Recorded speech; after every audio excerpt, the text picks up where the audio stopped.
Hang on, there's live. This is live. This is our. It's not quite Hall of Fame game time yet. That's exciting times, but this is our Audible live June 15th. And well, we've been having some technical difficulties. Apologize for the late start. And it's possible that your faithful host here, Sigmund Bloom, Cecil Lammy's out on assignment. See what happens when Cecil leaves. We've got Dr. Gene Bramwell and we've got Matt Waldman. So let's try to make some things happen here as long as my technical connection to y'all and the rest of the world goes.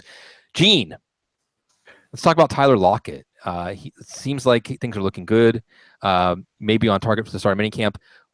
As much as we're thinking about Tyler Lockett returning for this year, we're also thinking about how an injury like this could affect his long-term explosiveness. Give us your dossier on Tyler Lockett and his gruesome leg injury.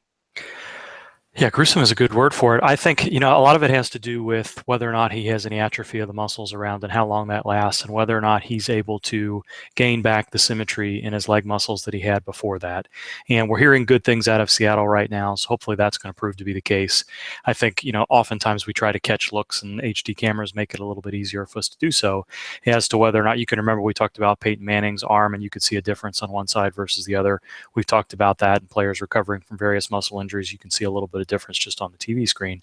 So if we pick up some indication that there's a problem as we watch him during the preseason or during the games themselves in the preseason, we may have some indication. But I think we generally hear after the injury truth out of Seattle. So the closer and closer we get to having them give us more information, generally that's a good sign. So I hope we see him back full strength, and I think there's a good chance that happens.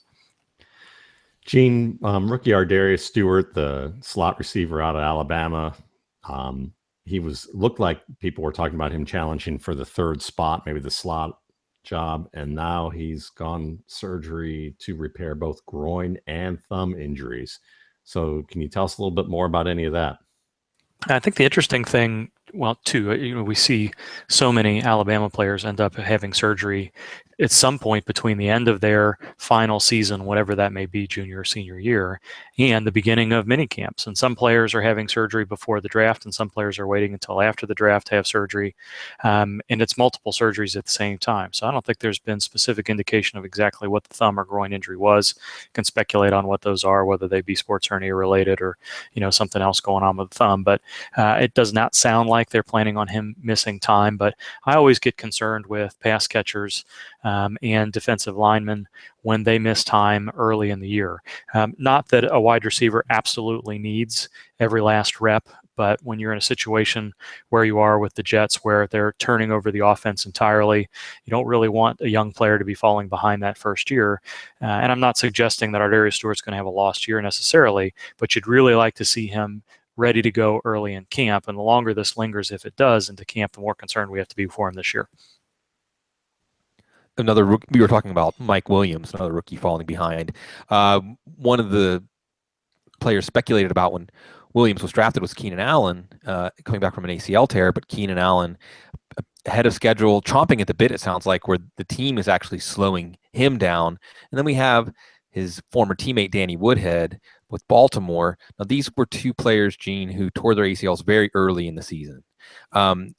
We also we've been doing the show together long enough that we've kind of chronicled the shortening of the ACL recovery time frame with Santa Claus, Adrian Peterson, being the first one really to set that bar that it's not automatically a year. It's not automatically if a player has it tore late in the season that he's not going to be available for the beginning of the season. But what are we looking for when camp opens from Woodhead and Allen? Or should we not look for that much because the teams are going to be cautious, especially after things that happened with Jamal Charles last year? Yeah, everything we heard of both of these players is that their rehab was way ahead of schedule. Keenan Allen was said to be running routes off to the side before the end of last season. Danny Woodhead was said to be way ahead of schedule all the way through the spring, the late winter months in the spring. So I think, I don't think we have to consider it a setback necessarily, but you mentioned Jamal Charles. We saw Dion Lewis last year deal with, both of those guys had some unexpected complications after ACL surgery late into their rehab. And we usually say, we're happy that rehab has progressed as it has, but that doesn't mean that there can't be late setbacks. But everything we've heard about both of these guys, and both of them were September injuries, as you said. So you would expect them to be 9 months in by July, and even if it was, on the 8 to 9 month side instead of the 6 to 7 month side, both of those guys should be ready for camp. And if they're not, and I would consider ready for camp for a veteran like both of these guys to say that they don't start on the PUP list, that they're able to take at least a number of practices early. They may not be doing back-to-back practices in 2 days and all that sort of stuff, to the extent that teams still do 2 days, but they need to be on the active roster and ready to practice on day one. Or I think we need to start asking questions, as we did with Dion Lewis and Jamal Charles last year, start reading the tea leaves to figure out why we heard good things about their rehab initially and are not anymore. I don't think that's likely to be the case, but that's what we're watching for. Some indication that the rosy picture that we heard throughout the offseason is not the case when we get to the end of July. Gene, Sammy Watkins was involved in team drills this week. Tell us a little bit about what's the positive about that, but what else do we need to see? I kind of chuckled when reading that, everybody was excited that he was back and participating. And then if you looked inside the beat writer articles themselves, he took like 4 or 5 snaps and reps. And that changed yesterday and today, at least today. I don't remember if yesterday was a little bit different as well, but he took most of the first team reps today. So he responded well enough to those very limited snaps that he took in team drills earlier this week to be allowed to do a little bit more. I still think there's some questions that are going to surround Watkins because of the way the Bills handled his contract situation earlier in the year, to know whether or not he's able to go. And we've seen, for 2 consecutive years now, we have seen him have difficulties with pain. Sometimes he's playing very well, sometimes not so well. So we need to see him take consecutive practices early in training camp and not hear that he's still having some soreness, and not hear that the Bills are considering doing this or that with him. We've seen lots of players have these revision surgeries with those 5th metatarsal fractures, and they do fine. Watkins has now had his revision surgery, and he's had plenty of time to recover and rehab and get back to full strength. And I think the expectation should be that that's what we're going to see in training camp. Really quick, and we'll do 2 in one more round, and let Dr. Gene go off to his life. It's because such as it is. As it is. Really quick, as a follow-up on Watkins, before I ask my last question. Is it possible that him playing on that foot last year did some irrevocable damage, all the way the little bones fit together and everything there? And I mean, if we're just working backwards from the Bills not picking up his 5th-year option, and could that possibly play into that, or is that being a little too paranoid about Sammy Watkins' long-term prognosis? I think we have to ask that question because Sammy Watkins is young. He's been very productive, including with Tyrod Taylor when he's been healthy. So, maybe they're looking at this as a 1-year type scenario, and they're going to be willing to tag him or something else in the offseason and kind of put this in a prove-it situation. But it's odd that this went down the way it did. So I think it opens everything up to questions as far as, is there something in his medical history that we don't know about? And there were times last year where it seemed to be a foregone conclusion that he was going to need surgery. And Rex Ryan was, there's some of the comments about Watkins were odd. You've always had this undercurrent of something else going on. There's been so many players that have had these revision surgeries that, you thought, well, that's just what was on the horizon. It was on the horizon for Des Bryant and Julian Edelman, and Julio Jones has been there, and Emmanuel Sanders has been there in the past. And we could list another handful of wide receivers that have gone through this and been successful. So that in itself wasn't of a concern. But then he had the surgery, and he had a number of weeks of where, he should have been rehabbed and recovered. So why, at the end of April, when it came time to make those decisions, is that the decision that was made? So is there some discomfort with the rehab process? Is there something in his medical jacket that we don't know about? I think all those are questions to ask. Whether or not he did more damage to it last, in the previous years or not, I think is difficult to say. A lot of times those surgeries get done in such a way to make sure that that's not an issue. So they'll put in a little bit larger screw. They'll take a little bit longer time to rehab so that we're not worried about that area necessarily. If we start to see some compensatory injuries with Watkins as he gets through these first few practices back where he really opens it up for the first time, then I think we get worried a little bit as he changed the way he runs, as he changed his conditioning in some way, that he's going to be a little bit more prone to other stuff going on. So I think they opened themselves up to questions, but a month or more of consecutive practices without any setbacks goes a long way to allowing us to be comfortable with the expectation that Watkins is good to go. So my actual question here, Le'Veon Bell, the Steelers are talking about what makes sense for his workload. Again, we can really seem like some gray beards here if I start talking about the curse of 370. The work that had been done, good work. The putting out there the idea of workload creating injuries, lack of durability the following year, and the Steelers, more than any other team in the league by far, have been running Le'Veon Bell onto the ground. Do you think there's something to this? Do you think that if we hear that the Steelers are cutting back on Bell's workload a little bit, that might actually be good news for people that are drafting him? So 1,200 touches and targets over 4 years is a ton, and you can cut 70 off of that. I think, what am I looking at here? He had 291 targets and 227 receptions. So that's a ton of work over 4 years. Understanding that he missed, what does this do quick, 10, 11, he's missed 14 games in 3 years. So I think two things. There was some good work done with Curse of 370, and then some of that was debunked a little bit. There's also an argument that the higher a workload a player gets, the more they've proven that they can withstand that workload and the less injury prone they are. Now, I don't think that applies to Bell because he's had 3 years where he's not played all 16 games, and multiple times he's had injuries that kept him out over a period of time. Some of these injuries have required and necessitated most of the offseason rehab. So I think it probably makes sense that they try not to overwork him throughout the year. The Vontaze Burfict hit was a little bit of a fluke. I don't know that anybody could have avoided that particular injury. And you can say the same thing about a couple of the other situations he's been in. My thought with, do we trust James Conner? Who else are they going to limit his workload with in the backfield? So maybe they don't throw him the ball as much. Maybe they don't run the ball quite as much. They're getting Martavis Bryant back. Juju Smith-Schuster is going to be having a role here. Hopefully Jesse James is a little bit rolled, but do you trust Ben Roethlisberger to do those things? Does Antonio Brown, live up to, there's been some concerns with his, with some offseason issues or off the field issues and other stuff with him. So I don't know. I don't see them limiting his workload in the run game necessarily. We've seen Pittsburgh multiple times increase their percentage of passing attempts. So I think I don't know that they trust anybody else out there. They never used DeAngelo Williams that much, and I think DeAngelo Williams had proven to be a much more capable backup than what we've got right now with James Conner and others. So I think that's going to be a believe it when you see it. I think it makes sense to do so. But, like I said, I feel like Le'Veon Bell's, I wouldn't call the injuries flukes necessarily, but I wouldn't put him in the injury prone category where if he gets another, 300, or at least 30 touches and targets a game, that he's likely to break down before the end of the season. I'm not worried about I think it's probably better that he had the groin surgery than not at this point, knowing that he'd had multiple groin issues over last year. If he came into this year, as we've seen with Adrian Peterson and other running backs in the past, not having that issue handled surgically, then I'd have a little bit more concern about him. But I think it was a good thing that he chose to have that surgery with plenty of time to rehab before camp. You should come into camp healthy, and the expectation is that he should be able to handle a workload. Hopefully, that's going to prove to be the case. I don't. You guys may have a different take on that than I do, but I don't know who they're going to trust in that offense other than Bell. I don't think they're going to give a series away here or there just to protect him for later in the season.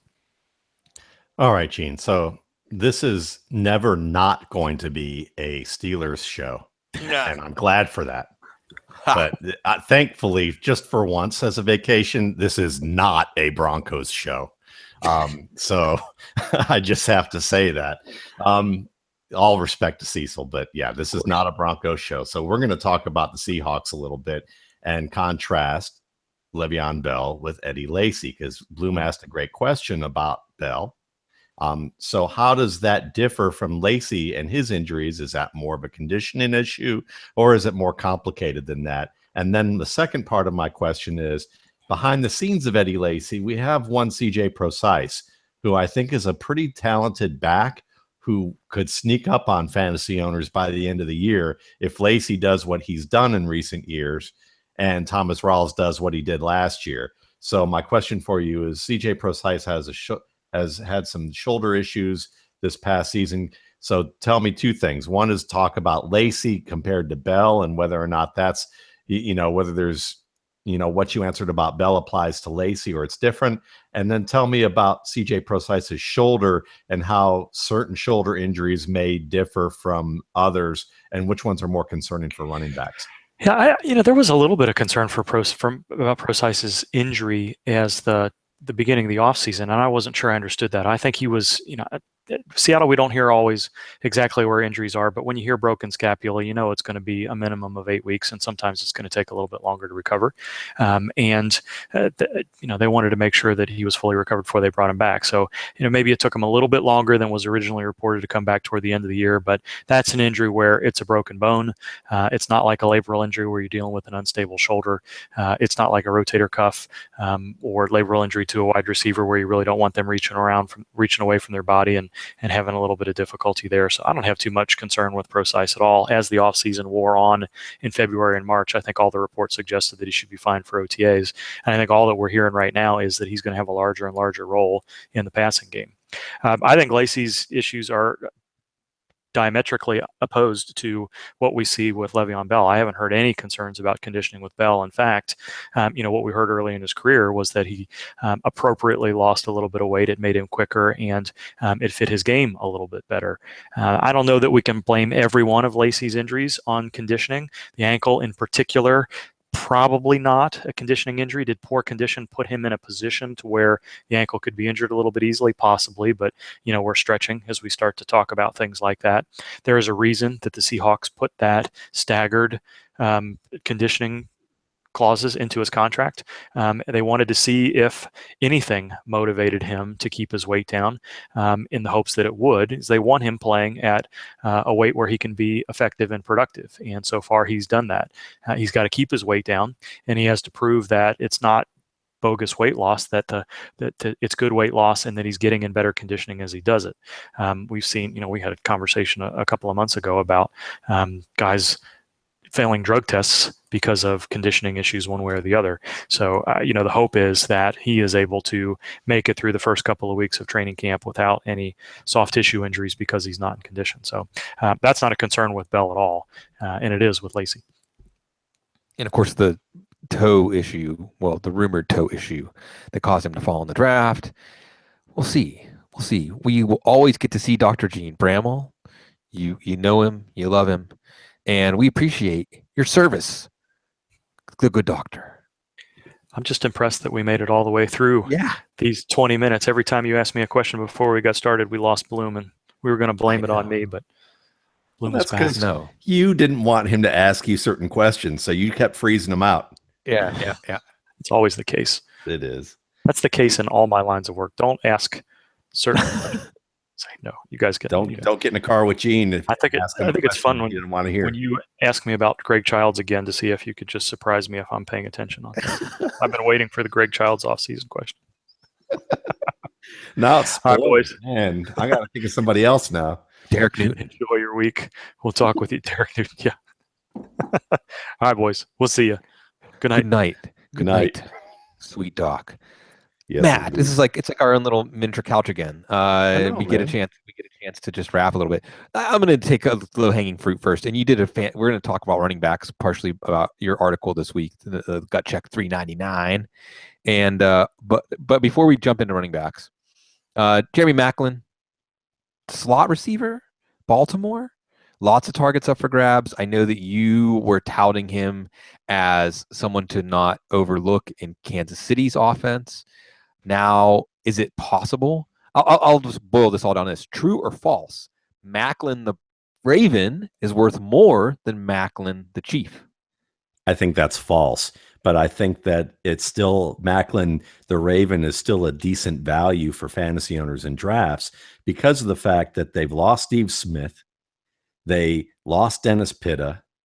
They're getting a rehabbing Danny Woodhead. They lost just Kyle Juszczyk. And so you're looking at players who operate in the middle of the field who are missing, and those targets are going to be available. Jeremy Maclin has been a good slot receiver. He played a lot of slot at Missouri. And this is going to be a good fit for him because he is a good route runner. He's got good skill after the catch, and he ends up being a player who is going to play in a position where he should have a great rapport, develop a great rapport with Joe Flacco. So I like him as someone that you can get later as maybe a bargain wide receiver 3, but at a bye week option kind of price. And this is a weird thing to say, especially for a quote unquote Steelers show that we do here, which is, we talk about, well, how many who's really going to get the targets? Is it going to be Maclin? Is it going to be Wallace if Wallace stays on the team? Is it going to be Perriman? And then and then we throw in the running backs and whoever it is at the tight end, Waller maybe, or even Watson coming back. The question might be, if you're looking for big bargains, is, when Joe Flacco had Derek Mason and Anquan Bolden, he supported 2 fantasy guys, and he had Todd Heap, and he was a top 12 quarterback, lo and behold. Is it possible that if they get the production from Perriman, they get Woodhead on track, and then they have Wallace and Maclin? Could we possibly see Joe Flacco be inside the top 10 for fantasy owners for the first time in like 5 or 6 years? I know it's kind of odd to say. I don't think any of us are like saying it without like feeling a little bit of a, backwash going on there. But I would say that it's something to think about this summer as we start hearing the news, because it could be a really nice bargain as a late round QB. Yeah, certainly the volume has been there. We remember that last year he was coming off a torn ACL, and maybe he wasn't quite himself, and he was definitely very boring for fantasy football last year. We'll see if it comes around. Also, another thing is the Ravens' running game was having trouble getting out of neutral at times. They got Greg Roman aboard among others to help bring that about, but certainly, especially with Danny Woodhead, you could see this becoming more of a Flacco-centric offense with success, as opposed to the Flacco-centric offense that oftentimes stalled out. All right, running backs. First, your gut check this week. You're looking at consistency, brings back sort of the old crank score, and you sorted out some players that are overvalued, some players that are undervalued, and give again, footballguys.com. Let me just say footballguys.com. Overvalued, undervalued, deep sleeper series is out now. Articles coming out every day, including articles like this wonderful Gut Check 399. Give us a few of your favorite takeaways from this edition of the Gut Check.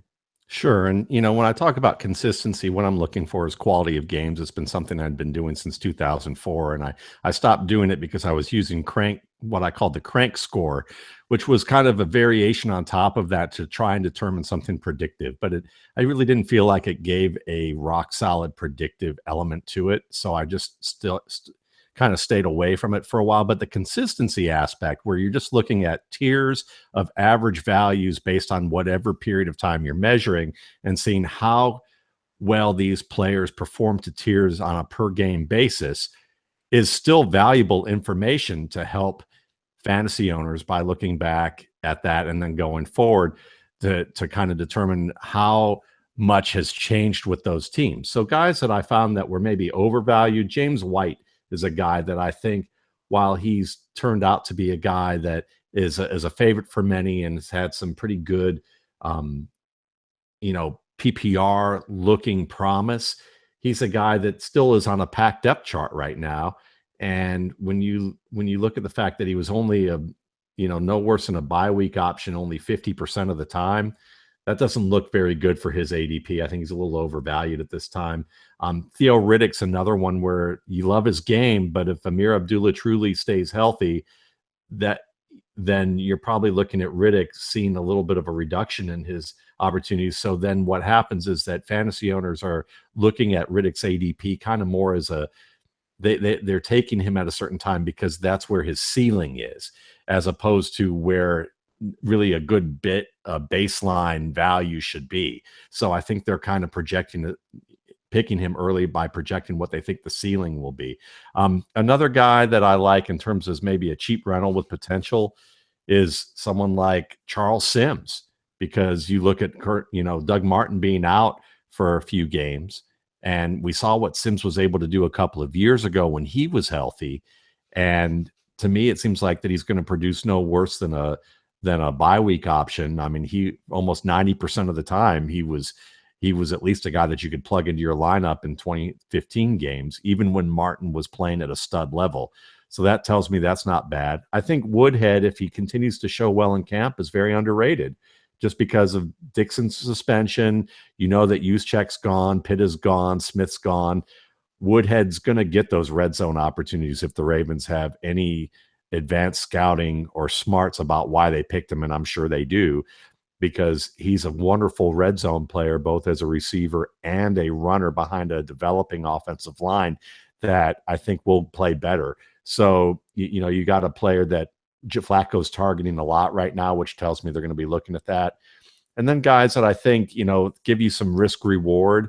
I know we've talked a lot about Kareem Hunt, and I'm obviously a Spencer Ware wonk. So, you know, when we look at that, you know, take that with a grain of salt. But I think that when you see where his running back 2 price tag is, I still think that's not bad if you're looking at him as maybe in a block of backs, you know, between rounds 5 and 10. But he becomes more of a boom bust option if you're taking him as your running back 2 right off the bat, because I think that he's more of he met RB3 flex play tiers about 80% of the time in 2016. So I think from a stat standpoint, he's a low risk option, but then you have to factor in Kareem Hunt and how much playing time he may lose if Hunt performs to expectation on third downs or as a passing down player and doesn't fumble things away or have any type of a slow start.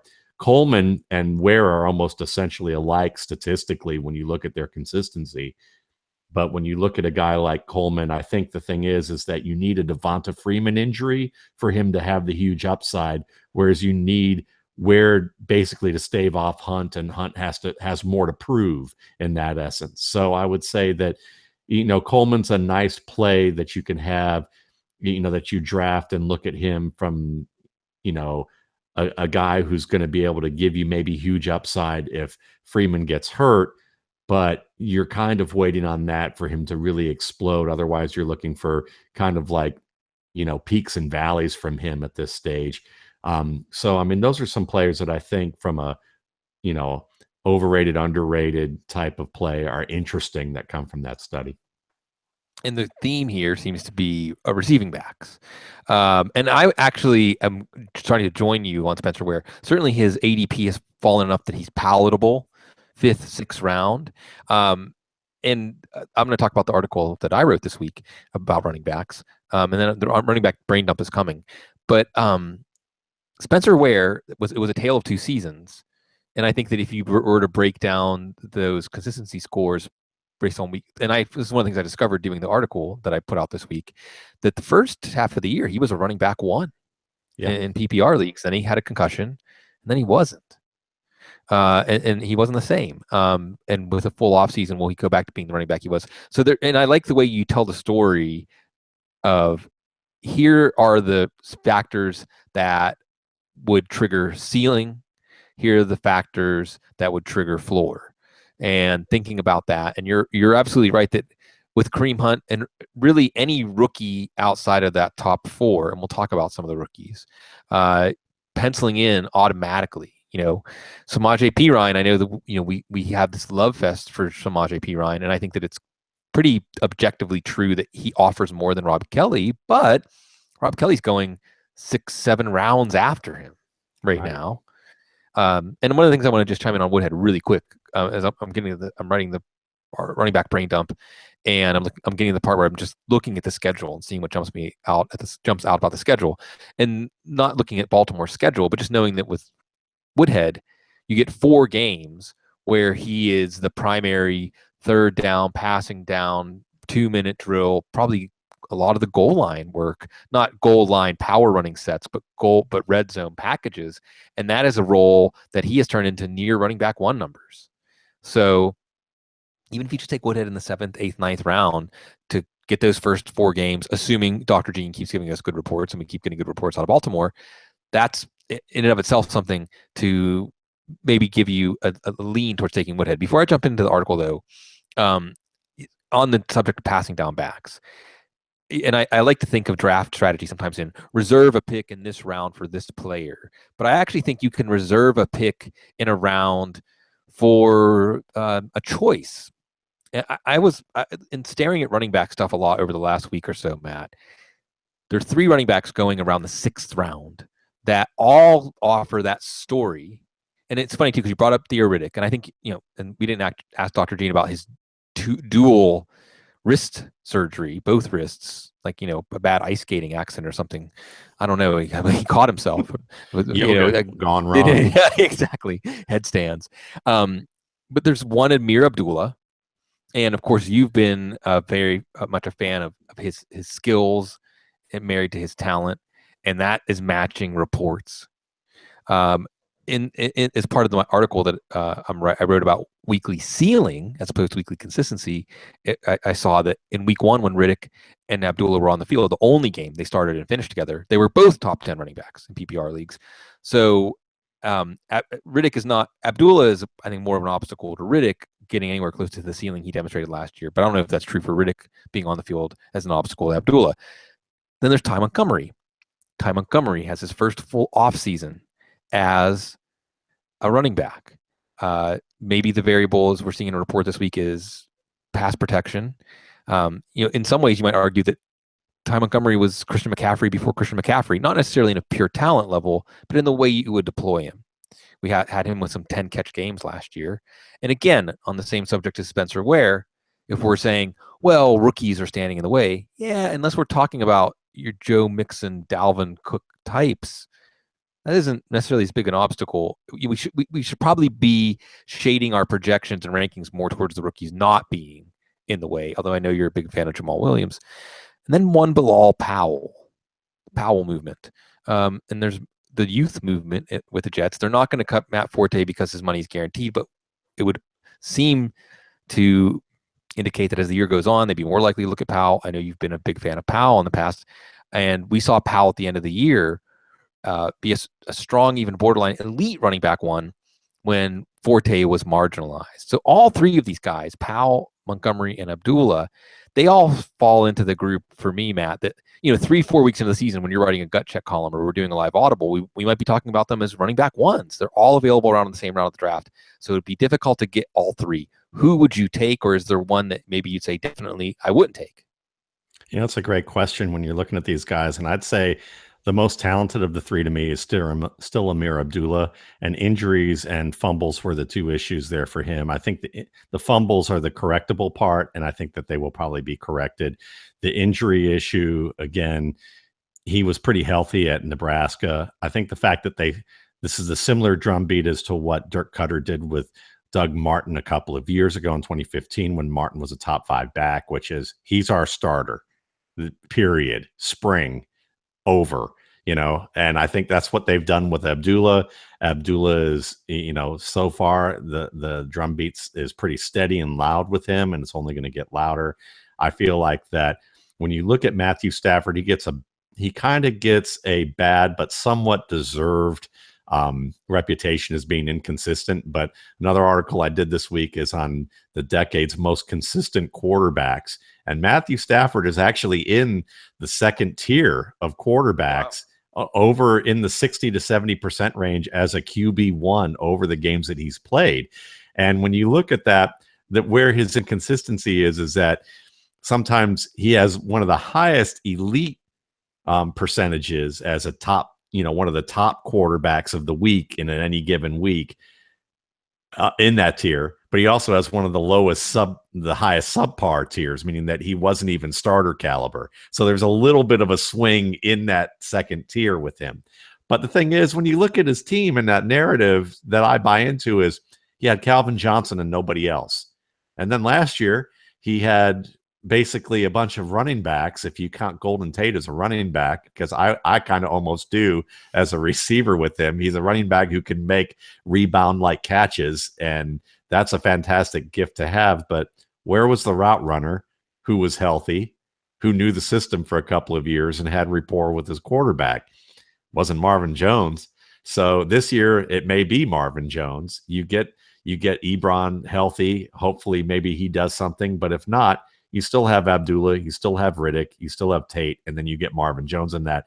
And Matt Stafford isn't throwing to guys who were former roommates of his at Georgia who can't catch the ball anymore, when it was a tough situation. Hey, don't you speak ill of Chris Durham on the show. Hey, look, he was a great Georgia player, but he's not a pro, and that's basically, he proved that on the field. So, I mean, that's basically how it works out. But, I mean, Stafford, I think, is a guy that, what I'm saying is, there is capable. He also fits that profile of being a guy who plays well from the pocket. He's a creator, and he's someone that has some mobility. He's not I wouldn't call him a mobile player, but he's still very creative. And guys who have the pocket capability and the creativity in their play tend to have the highest upside among players who are consistent at a high level. And I think that he just needs some of that supporting cast to do it. And Abdullah will be a big key. Yeah, Abdullah, I think, may have the highest ceiling of the three, but this leads to ceiling. So the exercise that I did was just to look through 2016. Occasionally, I looked back to 2015 just for fun, and looked at the top 10 running backs. And 10 is arbitrary. Maybe I could have done 12. Maybe I could have just done a point value. Maybe it makes more sense to do like 20-point PPR weeks. It's not perfect. And just looked at by team the number of top 10 PPR running back weeks last year and the number of top 3 just for fun. Some of it was expected, some of it was unexpected, the results. And I actually did the exercise at first just to prove an intuition I had that New Orleans, even though they employ running back by committee, is actually very good at producing big weeks for fantasy running backs. So first, before we kick around a little bit of these things, again, you can find this at footballguys.com. We're free through middle of July. A backfield weekly ceiling study that I did. And again, looking at it by team backfield, but still something that can give you a nudge in one direction or another to take running backs. Just what do you think about the exercise? Do you think it has some probative value?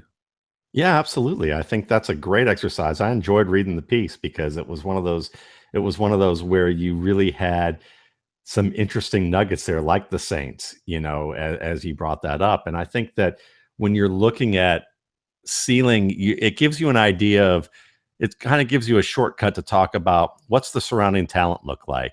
What are they capable of supporting from that position, and not just focusing solely on the player at that position. And I think that's where the value really comes into play, because if you looked at, we just talked about the Lions situation. Well, what I didn't bring up is that the Lions just added a couple of linemen to their core, traded for one from the Rams, and then they got one from the Bills.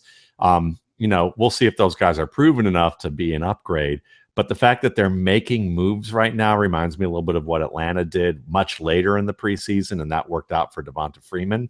So I think that this team is getting a little more serious about trying to make changes right away and go, look, we made some mistakes. We haven't been able to get good players. Let's get this right. And that may help this team a little bit more in a 3-down level. But your look at this, I think, gives you that ability to say, let's divorce ourselves from the name on the depth chart, who is the starter, and look at just the role on that team and how that works out. And I think that's very valuable. Yeah, quality of offense. I mean, the player is driving some of this rankings, but Sure. It's some of the rankings that would surprise you that maybe indicate either running back usage or just overall quality of offense, game scripts. And you mentioned just in passing there, by the way, Greg Robinson and Cyrus Kouandjio, both signed by Detroit. Now, of course, Taylor Decker is going to be out for 6 weeks, 8 weeks, 10 weeks, 12 weeks. I do think if Robinson can find his game in Detroit, it would be more as a run blocker. And by the way, this could be something you could use to split hairs between Ty Montgomery and Bilal Powell and Amir Abdullah, is that Abdullah loses arguably his best offensive lineman for a certain amount of time, but we're going to be watching those reports to see that. So no surprise in this study that Arizona, number 1, Pittsburgh, number 2, Atlanta, number 3, and Tevin Coleman actually accounted for 4 top 10 weeks and 2 top 3 weeks on his own. So this goes back to your idea that he is undervalued. And what surprised me was that Coleman missed 3 games, and Devonta Freeman was only in the top 10 once in those 3 games, which means that he was more likely to be a top 10 running back when Tevin Coleman played than when Tevin Coleman didn't play. You want to talk about that? Yeah, they complement each other very well. It's a weird dynamic because I would argue that Coleman, while he accounted for 3 games that were in the top 10, I think that when you look at where he's got great value out of the Shanahan system was on flare passes or passes up the seam where both players were on the field at the same time. And Coleman was the guy where the linebackers had to say, look, we got to honor Devonta Freeman in the middle. We have to make sure that we're covering our gaps here and staying disciplined here. Oh, there's Coleman outside. We can't catch him. And it becomes easier touchdowns inside the 30 for him. And you saw that a number of times last year. Whereas with Coleman and Freeman out, Coleman may give you some versatility and some big playability, but he's not the guy that, while he's gotten better, and he really has gotten better between the tackles, Freeman's still the guy that kind of stirs that drink. But it also goes the opposite way, is that when Coleman's not outside stretching making the defense have to pay attention to him from the field east-west, it allows him to tighten up in the north-south running game for Coleman and for Freeman and focus on that. So these guys help each other. It creates a double bind for defenses to have to cope with.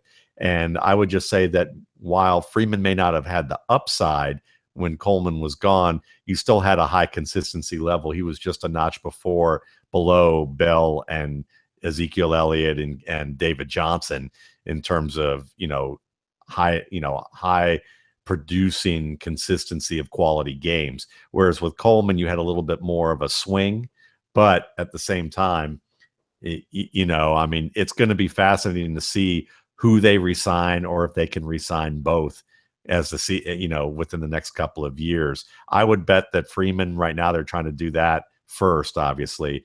And I think that they will have success getting Freeman. I'll be seriously interested to see whether Coleman gets re-signed in Atlanta by next year.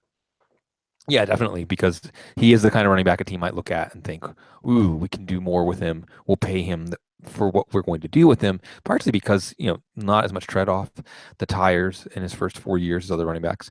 One of the things that I made me look at this Powell Abdullah Montgomery question was, somewhat surprisingly, the Jets produced eight top 10 weeks in PPR leagues at running back, one of the worst teams in the league. Matt Forte was responsible for about half of them early in the season when they gave him a ton of touches in the red zone and touches in general. And then Bilal Powell went on that tear at the end of the season. But going into the season, I'm assuming we'll have a healthy Powell and a healthy Forte. I don't remember the exact number, but looking at, I think we could talk a little Robbie Anderson here, that the wide receivers actually were surprisingly productive in terms of top 24 weeks for a team this bad. Should we care about this? Because the Jets look like an offense, Christian Hackenberg, it looks like an offense to avoid, but it wasn't last year. No, and I think that's because as long as the offense is getting chances to be on the field enough in garbage time to produce, doesn't matter whether they're a good offense or a bad offense, unless they're just horrific. And I'm not talking like fan hyperbole horrific. I'm talking like for real, like can't do anything more than 3 and outs, even when defenses are playing soft against them. And you saw, Bryce Petty was not a great NFL prospect. I think that we could all agree that no one on this show was really excited about him. But you could see that he was able to sustain drives in garbage time. They ran the ball with Bilal Powell in garbage time. The AFC East, I'm sorry, AFC East fans, but outside of New England, you had teams that were weak against the run. You had some weaknesses against the pass. They also played some of the AFC North teams that weren't playing very well, like Cleveland. So scheduling may have a little bit to do with it, but I would say also it's just the fact that, garbage time really does matter. We talked about how horrible Blake Bortles was. Blake Bortles was still a borderline quarterback one in larger leagues and was a guy that could give you some decent production, even though you didn't want to watch him in the act of doing it because it would probably disgust you as a fantasy owner to watch some of the badness that was emanating from his game due to lack of work. So I think we may see similar with Hackenberg, but I would say this. The warning I'll say is that I don't think we had reports that Blake Bortles was hitting reporters in practice. Whereas, the last time I heard that there was a certain quarterback out of Texas A&M who that the Steelers gave a little bit of a run to, who was hitting goalposts in practices at certain games that Cecil would talk about. But I would say that, if Hackenberg, this isn't hyperbole to the utmost, then yeah, you might want to be worried about it. But to me, the deal is this: you're looking at a lot of young players, so there could be enough miscommunications that this might be even bigger problem, especially with Eric Decker gone, Brandon Marshall gone, no one giving any type of advice to these receivers who are veteran players. That's a big warning sign for me, because if you don't have those coaches, veterans on the field who can say, hey, look, here's a little hack here when you're on this, in this situation, do this, give this a try. And they're kind of the blind leading the blind in their first NFL season. That could be really bad. So I would say the upside is, yes, garbage time. The downside is no veteran leadership could really produce even more 3 and outs. Yeah, the downside is garbage team. Yes. Well, and I do think that there is that signal the team can pick up from the moves. Like, we're not going to be competitive this year. Although, was it Sheldon Richardson who basically said, good riddance, Brandon Marshall, and indicating maybe Brandon Marshall was, some of the things Brandon Marshall's been known for behind the scenes and why he's been on so many teams. Anyway, and on Ty Montgomery, really quick, 5 top 10 games by Green Bay. Believe it or not, James Starks actually had one, but Montgomery had 4. Which, considering that he really wasn't a big part of the offense until week 6 or week 7, that's interesting.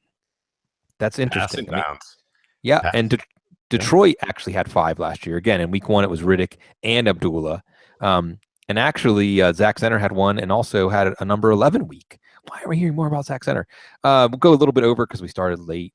Sorry, folks. The bottom of the list. Dun, dun, dun. What was interesting to me, too, is there wasn't one team that failed to produce a top 10 week for a running back. Every team had at least 1, but 4 teams had only 1. This is like, I don't. If you're in the fantasy football scene, this is like a fun list for like party trivia games. Well, you want to guess the 4? I'd like to try. Go for it. Okay, I'm going to guess Minnesota is one of them. Yes, and why did you guess Minnesota? Because the offensive line was trash last year. Right. Yeah, and the backs like Asiata and McKinnon aren't exactly great. Go ahead. Yeah.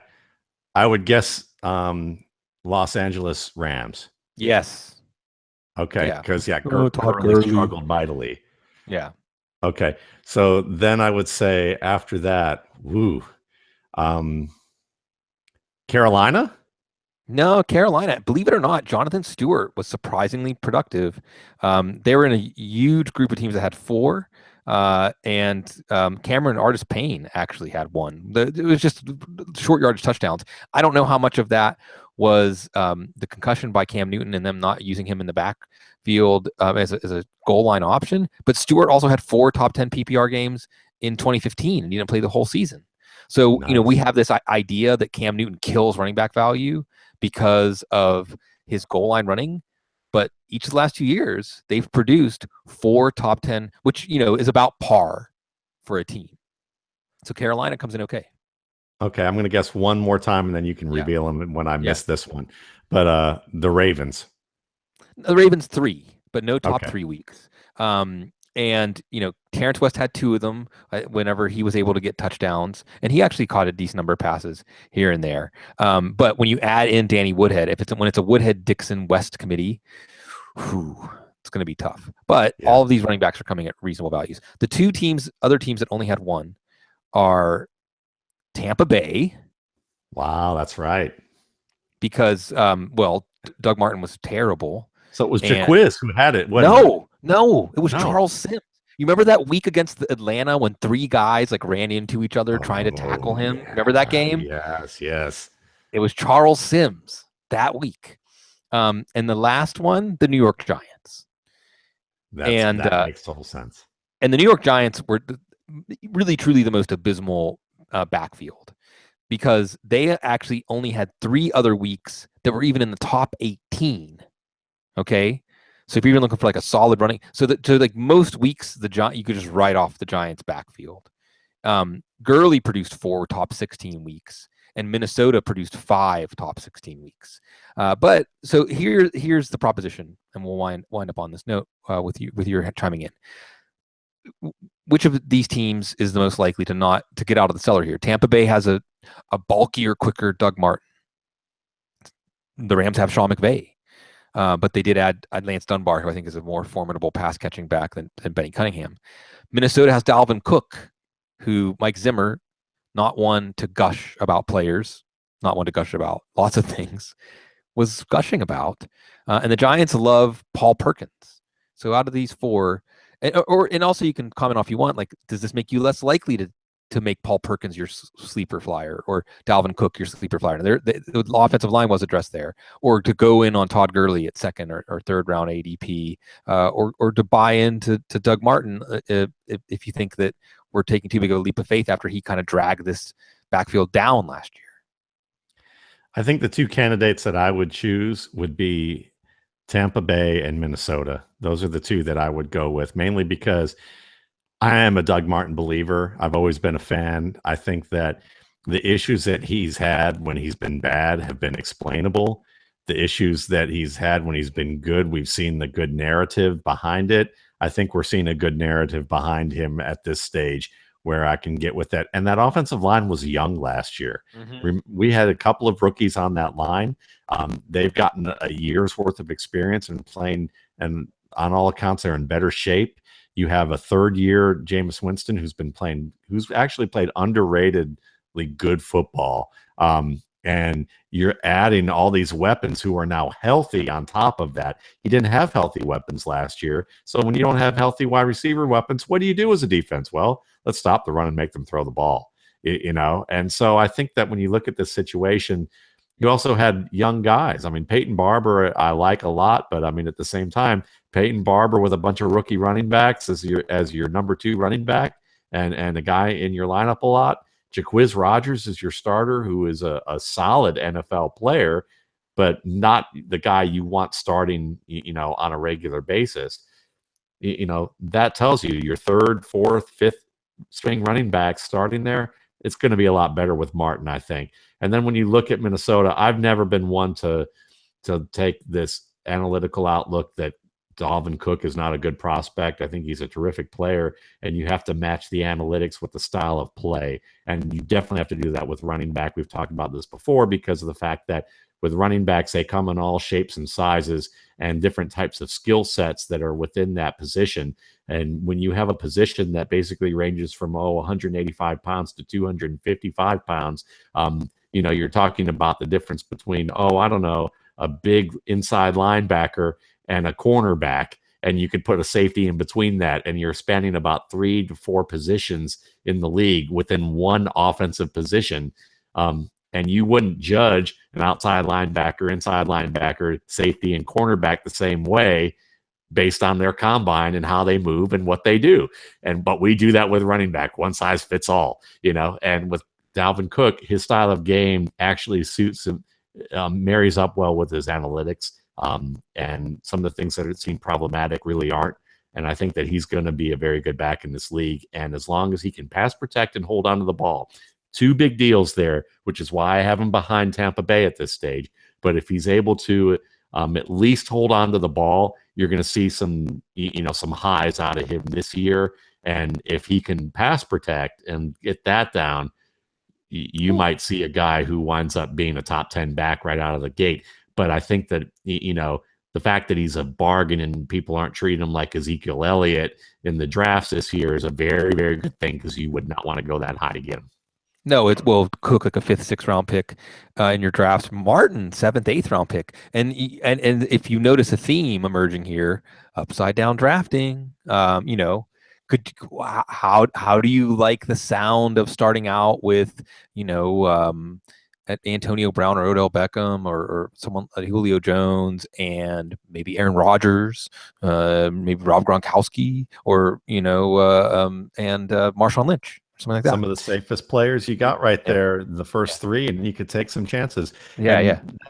and then we could talk about this for next week or future weeks, but we could even see the opposite there, because if you believe in older receivers, you can look at guys like, Larry Fitzgerald, who seems undervalued and has people returning, Brandon Marshall, who everyone's given up on, but who's going to cover him but secondary guys, secondary cornerbacks with Odell Beckham in the lineup.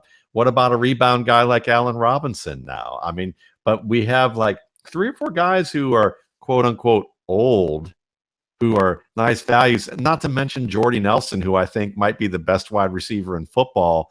When you look at all around game, who's going off on 14th overall in PPR leagues after having the season he had last year, coming off an ACL tear. Yeah, definitely. He's a great pick at the 1-2 turn. And when I get picks, draft slots near the 1-2 turn in these MFL 10s, I'm taking Nelson and Ajayi most often. Those are the guys I'm looking at. And I got to say, you just came up with another $1 million idea, Matt Waldman. You should go run before this. This podcast is making the rounds.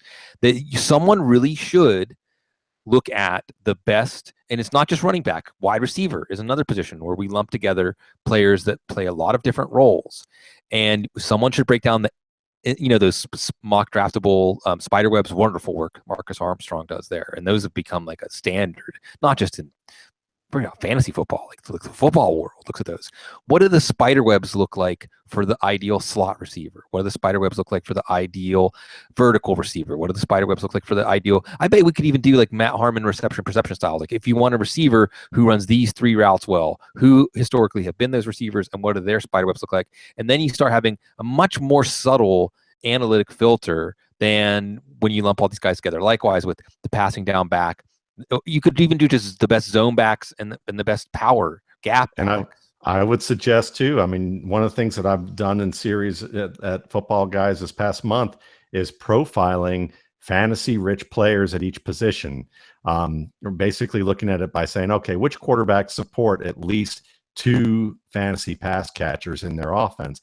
And what I did is use profiling for those players. So for instance, let's classify them into basic tiers for slot receivers. Okay, can they play the slot? Are they rebounders? Are they yards after the catch guys? Are they route runners? And they can be any combinations of those things. And I show you the percentage of profiles of these players who are delivering at a high level.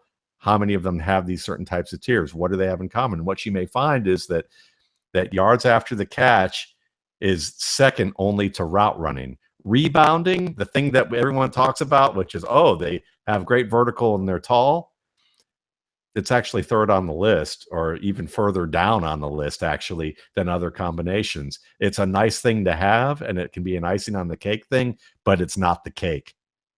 No, it's not. You take the cake. We take the cake. We bake the cake. You enjoy the cake. We love cake. No, this is always cake. Yeah. Cheesecake. This is always fantastic to get to talk to y'all, to share our thoughts. And by the way, profile is a great word to think about. It's telling a story. I'm the mayor. Did you see, Matt? Someone gave me the title Mayor of Narrative Street. I want the key to the. I want the key to the city. I love that. And I'm happy to take that role. But you want to tell yourself a story of how the most important fantasy developments. How did they happen? And then that's why I question, like, who's the next Dak Prescott? It's a reasonable question. It's Deshaun Kaiser, by the way. Folks, this is fantastic getting to do this with y'all. I'm actually going to be out next week. I'm going to be in New Mexico visiting family and otherwise enjoying the land of enchantment, one of my home states. And this is the quiet time. Again, I tell everyone, all the podcast spots I've been saying, early July, take a vacation. I'm taking a vacation. Get to the beach, do something. Let your brain breathe. And then come mid-July, we're ready to roll, folks. We're always ready to roll for you. You're the best. Cecil Lamb will be back next week. Sigmund Bloom, Matt Waldman, Gene Bramall, footballguys.com. Stay classy.